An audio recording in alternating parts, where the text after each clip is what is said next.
Metro Awakening is the exact kind of game people have been saying VR needs since Half-Life Alyx. A true AAA title based on an existing franchise. But those are really big shoes to fill. Metro was built on immersion, storytelling, living in this amazing world. And in theory, that should work flawlessly in VR.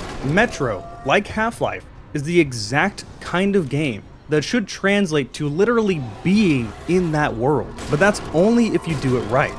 I've seen many other well-known franchises make a VR title that was awful. Medal of Honor immediately comes to mind. Pretend to hurt yourself by smashing your hand on these rusty nails. What? Okay. But the good news is, unlike Medal of Honor, they nailed Metro Awakening. I marathoned this game in one day, from start to finish. That was 10 hours of playtime, which may not sound like a lot, but keep in mind, playing in VR is very different than playing on a flat screen. But I never got tired while playing this game. I wanted to keep playing it. The only time I stopped is when my controllers died because I was playing for so long. So imagine my confusion when I look at the Steam reviews and I see mixed reviews. I thought, okay, well, I'm playing on an index, so maybe Quest is having issues? It has to be a technical reason, right? But no, when I went to the negative reviews, I was seeing stuff like, this just isn't truly a Metro game. If you came here for Metro, you'll be disappointed. What? How is this not a Metro game? This game nails the atmosphere, the immersion, the guns, the enemies, the Metro, everything. It even has those Russian accents in the voice acting. There are tons of little details that if you played the Metro games, you're going to nerd over. Now, to be fair, when I say mixed reviews, currently it's 68% positive, so it's really close to just being positive reviews anyway, but the fact that this isn't overwhelmingly positive really surprises me. If I had to put this game on a tier list with other games, I would put Boneworks, Alyx, Vertigo 2 in S tier, and then I would put this game right behind them. Maybe not S tier, but not A tier. If I had to make like an S- tier, that's where this would go. If you have VR, to me, this is a must buy. Hell, I can see this as a system seller. Just like Half-Life Alyx, if you play the Metro games, you're going to appreciate this game. It's really good. But I also think you don't have to play the other Metro games to play this one, and I'll elaborate on that in a moment. But first, I didn't get a review copy of this game, so this isn't sponsored by the devs or anything, this is just coming from me. This video does have another sponsor though. Into the AM. That's this channel's honorary sponsor at this point, and I do like working with them because they're a good clothing brand. I wear their clothes all the time like I'm wearing right now. I say this every single sponsor because it's still true. But right now they are having their biggest sale of the year, their Black Friday and Cyber Monday sale, where things are up to 60% off. You can get an additional 10% off if you use my link, intotheam.com/dragonshirts. And yes, that stacks. Now they have a bunch of stuff on their website, from hoodies to pants to boxers, but my favorite thing they have are these graphic tees like the one I'm wearing right now. They sent me a few of these to show to you guys, and yeah, if you know me, you know I like some black and red, so this one caught my interest, but let's look at another black and red one. On the front, it's pretty simple, but on the back, we got some more black and red. But for those of you that aren't all about black and red, here's another design to give you guys an idea. Now, yeah, these clothes look good, but that's not really the reason I wear them. It's more like a benefit. These things are really soft. I've washed them a million times. I don't machine dry them, and that seems to keep them as soft as when they were brand new. So if you want to get a shirt like this for yourself, currently up to 60% off with an additional 10% off if you go to intotheam.com/dragonshirts. Maybe even get some of this for other people. The holidays are coming up. It's better to get Christmas gifts sooner than later when it comes to shipping. I know most of my viewers are somewhere in the 30-year-old range according to YouTube analytics, and yeah, I appreciate clothes now compared to when I was a kid. All right, back to Metro. Let's start with one of the most important pillars to Metro: story. Metro Awakening does not follow Artyom. It doesn't follow the main characters of the other games. This is kind of similar to Half-Life Alyx, where it's another character in the universe. It is a spin-off. But unlike Alyx, it's not so important to have played the other games to know what's going on, and you're not really spoiling anything by playing Metro Awakening without playing the other Metro games. Oh, and real quick, if you've played the other Metro games and you want to play this game, but you're a little sad that you can't because you don't have VR, now is a really good time to get into VR. If you are already a PC gamer, you already have a computer to run VR, so the only thing then you would need is the headset. And you can get Quest 3S's for $300, and there you go, you got an entire platform with a ton of other games to play. I know there's a real problem with people going, oh, but the only VR game is Half-Life Alyx, but That's them only looking at AAA games and going, everything else doesn't exist because they don't know about anything else. If you watch this channel, you probably like single player, linear, story-driven experiences, and that's where VR really shines. Aside from Alex, you have Boneworks, Vertigo Remastered, Vertigo 2, now Metro Awakening, Lawn, Bone Lab has come a long way with its mods, Crossfire Sierra Squad for fun co-op gameplay. Sick me again. Oh, they're too far!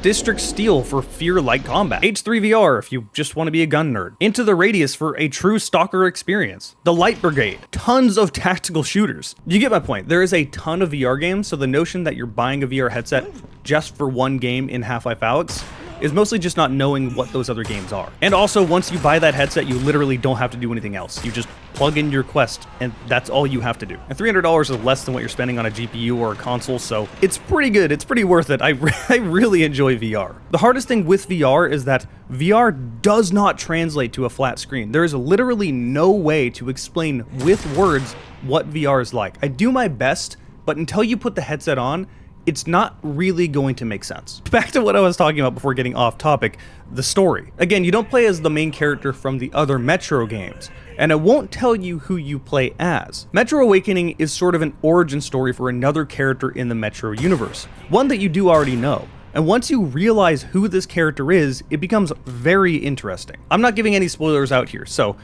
that's about as much as I can really say. What I will say is that this story has the same presentation as the other Metro games. You'll find yourself walking throughout camps with people having conversations, whether they be down or happy. Lighten up a bit, man. You find yourself walking into the complete darkness of the Metro, not knowing what you're going to run into.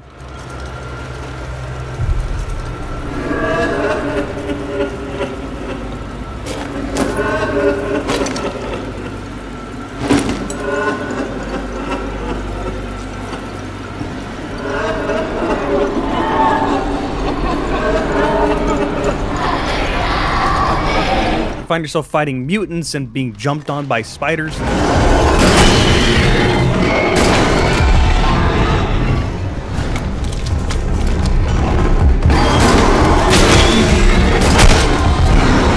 Every character has proper motion capture with the classic Metro Russian accent voice acting. How is Yana?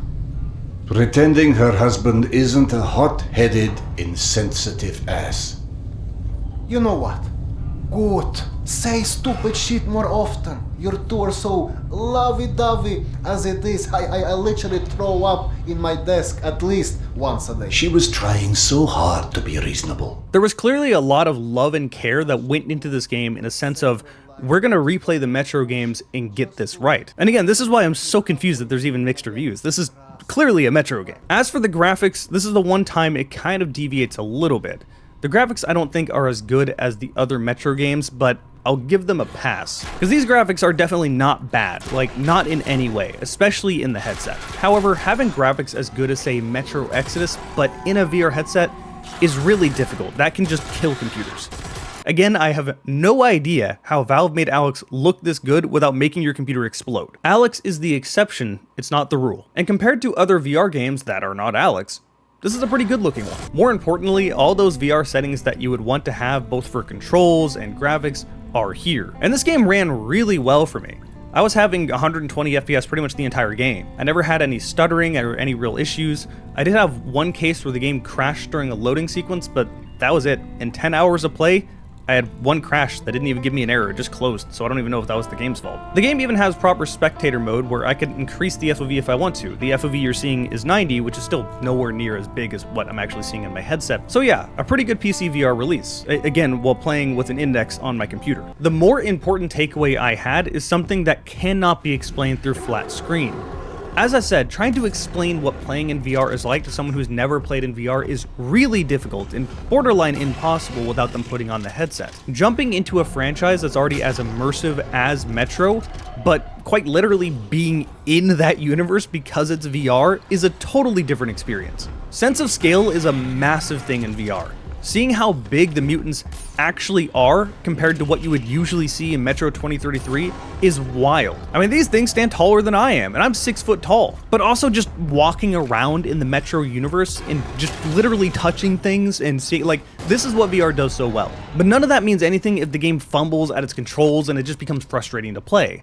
Thankfully, Metro Awakening is really clever in making things simpler to deal with. You have a lot of things that you need to use when it comes to a Metro game, and they're all pretty much one grab away. On your right thigh is your pistol. It's pretty lenient where you grab it no matter what. On your left thigh is your syringe to heal yourself. If you want to reload, you just grab your chest and it'll pull out whatever magazine of the gun you're holding. If you reach your right hand over your right shoulder, you pull out your primary. If you reach your right hand over your left shoulder, you pull out a grenade. If you reach your left hand over your right shoulder, you'll pull out a backpack with all of your primaries. The last one you were holding is the one that is holstered on your right shoulder. And if you reach your left hand over your left shoulder, you pull out your regular backpack that will show you how many filters you have, how much ammo you have, your grenades, your lighter, your gas mask, and your chargy thing. This is the one complaint to have about the controls. You're going to be using this charger more than anything else, so I'd like it to be able to be quickly reached instead of having to pull out the backpack and then grab it. It's one extra grab you have to do, but it does add up over time. That said, it is really cool to physically have to crank this charger after just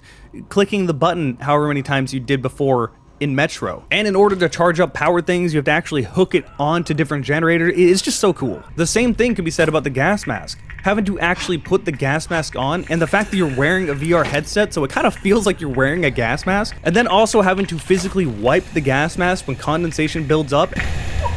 Again, it's just such a cool experience. And then you get to the guns. This is always some of the most fun parts in VR. These guns feel right. They have the right amount of recoil. They have really good audio. Metro generally does a pretty good job when it comes to gun sounds in Metro tunnels. They're loud and echoey.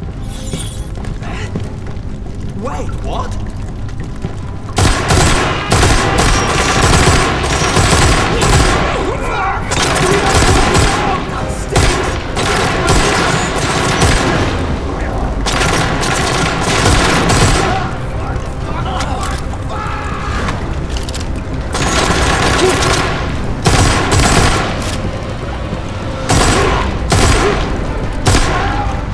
Not a whole lot can be said about reloading a pistol or an AK. They behave pretty much as you would expect, which is a good thing. It means they're not bad. They are good to use. But the one gun I really want to point out here is the Shambler.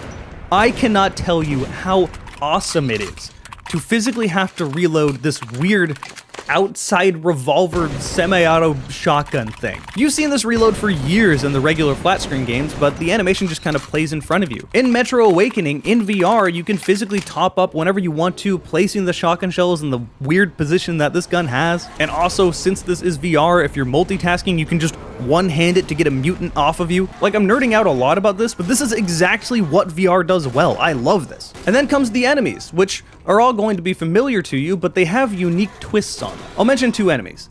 The first one is one that doesn't actually have any twist to them. You should be used to them. Those are the lurkers. These behave as you would expect. They're pack hunters, and they try to ambush you. They don't really want to have a direct confrontation, so if you look at them, especially with your flashlight on, they usually run away and try to get behind you. And let me tell you, when you're in a dark basement somewhere in the Metro, and you got 10 of these things, all trying to get behind you, it is very different in VR than in a flat screen game. It is far more immersive, especially when you're physically having to reload and try to get away from enemies at the same time. But the other enemies I want to talk about, I will give a bit of an arachnophobia warning. Just for this whole game as a whole, if you are actually arachnophobic, this game is probably not for you. Dealing with very big spiders in completely dark spaces is something you will do a lot in this game. Personally myself, it didn't really bother me, but watching my friends absolutely lose their shit is some of the funniest things I've ever seen. Okay, so there's 2 types of spiders in this game.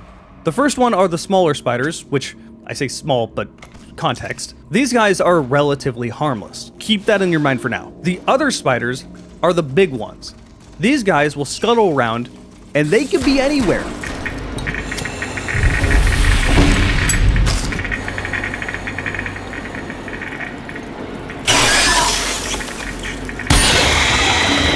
This makes you scan everything.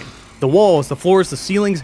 there's probably a spider lurking somewhere. And you don't exactly know where because the smaller spiders also make a good amount of scuttling noise as they walk around, so that's more of a warning that the big spider's somewhere. But eventually that spider will jump on you. You have a couple of options. The first one is just to shoot the spider off of your own head. This is easier said than done if you're currently holding a large gun, or that spider will bite you and then jump off. The thing that I was not aware of at first is that when the spider bites you, it turns your flashlight off. So what about the smaller ones? Well, they play a pretty important role as well. They're not really the things that are going to be doing a ton of damage to you, but they are the things that are going to be very annoying in combat. So first off, if you're afraid of spiders, I imagine you're probably not too happy with a giant spider sitting on your hand to begin with. To me, it didn't really scare me. Eventually, I was just like, God damn, these things are annoying, and just grab them and throw them across the room. However, the way they act is that they will jump on you and sit somewhere on some sort of item. And when you go to grab that item, instead of grabbing the item, you have a spider on your hand. This makes for amusing reactions if there's no combat going on, but in the middle of combat, when you're trying to grab your gun and instead now you have a spider, yeah, that adds an extra layer of shit to deal with when you have a giant spider trying to jump on your head. These enemies are made entirely to freak you out. And I imagine they will freak a lot of people out. I personally love these moments, but people are going to dread them in a good way, I would say.